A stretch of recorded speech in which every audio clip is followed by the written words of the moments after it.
Class 10th का chapter number 2 acid base and salt. और chapter एकदम आगे के पॉइंट ऑफ व्यू से बहुत ज्यादा इंपॉर्टेंट अगर आप 11th और 12th में साइंस लेते हो। बात करूं अगर एसिड बेस एंड सॉल्ट की, तो मोस्टली कंपाउंड्स जो आपको कैटेगराइज किए गए हैं इन the form of acid base and salt. ठीक है, ऐसा क्यों किया गया, उसका रीजन क्या है? देखिए, बहुत सारे कंपाउंड्स हैं, बहुत सारे कंपाउंड्स हैं, उनको डिस्टिंग्विश करना बहुत ज्यादा मुश्किल है। तो हमने कैटेगरी बनाई, एसिड्स को अलग कर लिया, बेस को अलग कर लिया, सॉल्ट्स को अलग कर लिया। अब अलग करने के बाद में ये कैसे आइडेंटिफाई होगा कि कौन सा आपका बेसिड है, कौन सा आपका बेस है, कौन सा आपका सॉल्ट है? भाई जनरली एसिड की अगर मैं बात करूं तो एसिड को हम क्या देखते हैं? लेमन है, लेमन के अंदर कौन सा एसिड होता है? Citric acid. टोमेटो है, टोमेटो के अंदर कौन सा एसिड होता है? ऑक्जेलिक एसिड होता है। आंट है, उसके अंदर भी एसिड होता है आपका। विनेगर होता है, उसके अंदर भी एसिडिक होता है। ये तो सब हमें पता है, लेकिन आप कैसे आइडेंटिफाई करोगे कि एसिड ही है वो, या कैसे आइडेंटिफाई करोगे वो बेस है, या फिर कैसे आइडेंटिफाई करोगे वो एक सॉल्ट है? ठीक है, तो जनरली एसिड, बेस और सॉल्ट को आइडेंटिफाई करता है, वो आइडेंटिफाई करता है आपका इंडिकेटर। इंडिकेटर, ठीक है। इंडिकेटर क्या काम करता है? एसिड होगा तो एसिड का आइडेंटिफिकेशन देगा, बेस होगा तो बेस की आइडेंटिफिकेशन। जैसे बाइक होती है ना, बाइक में इंडिकेटर होता है, लेफ्ट साइड पे चलेगा तो इसका मतलब लेफ्ट साइड टर्न लेना, राइट साइड पे चलेगा तो राइट साइड का टर्न लेना। उसी तरीके से इंडिकेटर क्या बताता है कि पर्टिकुलर गिवन कंपाउंड आपका एसिड है या बेस है, वो इंडिकेट करेगा एक तरीके से। ठीक है, अब इंडिकेटर हमारे डिफरेंट डिफरेंट इंडिकेटर हैं, और उनसे हमें ये पता लगाना है कि वो अगर हम एसिड के साथ टेस्टिंग कर रहे हैं तो कैसा कलर देंगे, क्या ऑब्जर्वेंस होगी, तो वहां से पता लग जाएगा ये एसिड है, ये वाला बेस है। जनरली 3 इंडिकेटर में पढ़ने हैं। सबसे पहले आएगा आपका लिटमस, लिटमस के बाद आएगा आपका मिथाइल ऑरेंज, और थर्ड वन जो होगा थोड़ा सा अजीब नाम लगेगा आपको, लेकिन है बहुत सिंपल, फिनोफ्थलीन। ठीक है, फिनोफ्थलीन आएगा थर्ड वन, और थर्ड वन इजी है, सबसे ज्यादा इजी थर्ड वन ही है आपका। क्लियर? देखते हैं आगे जरा लिटमस से टेस्टिंग। सबसे पहले लिटमस इंडिकेटर की मैं बात करता हूं। तो लिटमस हमारा 2 फॉर्म में अवेलेबल होता है, in the form of solution और in the form of paper. ठीक है, लिटमस हमारा 2 फॉर्म में अवेलेबल है। किस फॉर्म में? लिटमस पेपर की फॉर्म में और लिटमस सॉल्यूशन की फॉर्म में। ठीक है, अब लिटमस की अगर मैं बात करूं, जनरली लिटमस की अगर मैं बात करूं तो सॉल्यूशन ले लो, या क्या ले लो आप? Paper form. ठीक है, होता क्या है, पेपर और सॉल्यूशन 2 फॉर्म में मिलेंगे। एक तो आपको रेड, दूसरा किस फॉर्म में? ब्लू। सेम सॉल्यूशन का होगा, रेड लिटमस, ब्लू लिटमस। ठीक है, रेड लिटमस, ब्लू लिटमस, यहां भी यही रेड लिटमस और ब्लू लिटमस। ठीक है, अब इसके बाद में क्या हुआ, सपोज कीजिए एक टेस्ट ट्यूब है, इस टेस्ट ट्यूब में कोई अननोन कंपाउंड प्रेजेंट, और मैंने आपसे कहा कि बताइए इसमें एसिड है या बेस है, तो किस तरीके से टेस्टिंग करेंगे? आपने एक ड्रॉप ऐड करी लिटमस सॉल्यूशन की, सपोज कीजिए आपने रेड लिटमस ऐड करा, और रेड लिटमस का कलर चेंज हो गया किसमें? ब्लू लिटमस में।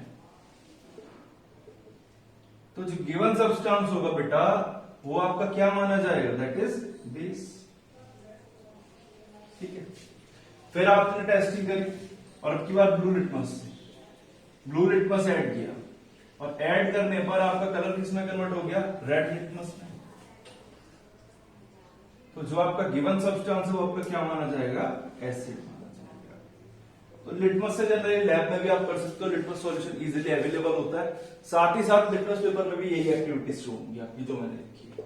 रेड टू ब्लू जाएगा तो बेस मानेंगे, ब्लू टू रेड जाएगा तो एसिड मानेंगे। क्लियर? ओके, नोट करो जल्दी से, फटाफट।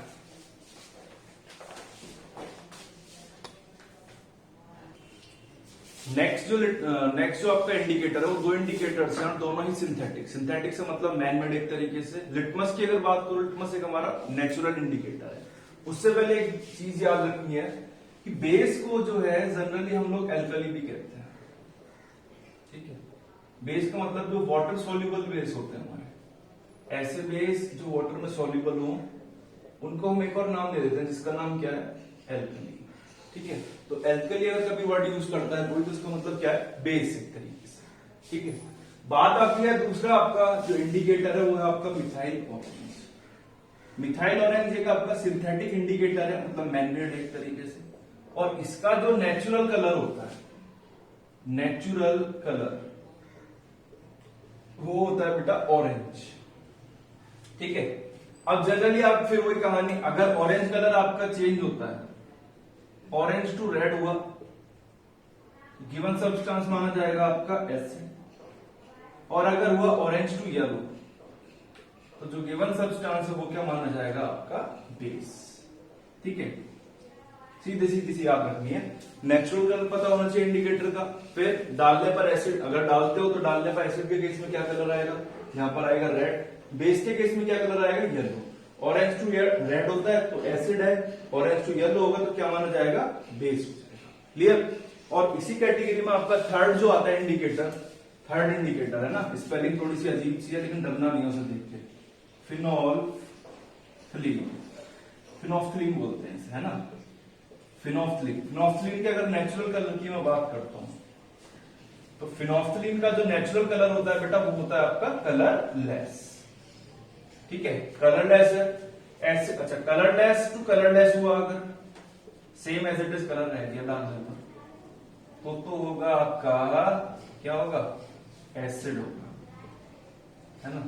और आपका हो गया अगर कलरलेस टू पिंक तो आपका क्या माना जाएगा, बेस माना जाएगा। ठीक है, बस एक छोटी सी बात को याद रखना है, लिटमस जो है वो कैसा इंडिकेटर है आपका, नेचुरल इंडिकेटर। लिचेनिक प्लांट होता है बायोलॉजी में अगर आपने सुना हो तो वहां से इसे एक्सट्रैक्ट। ठीक है, जबकि मिथाइल ऑरेंज और जो फिनोल्फथलीन है ये दोनों ही आपके कैसे इंडिकेटर है, सिंथेटिक, सिंथेटिक इंडिकेटर, मतलब मैन मेड तरीके से। ठीक है, जनरली लेबोरेटरी में जो यूज करते हैं वो यूज करते हैं लिटमस।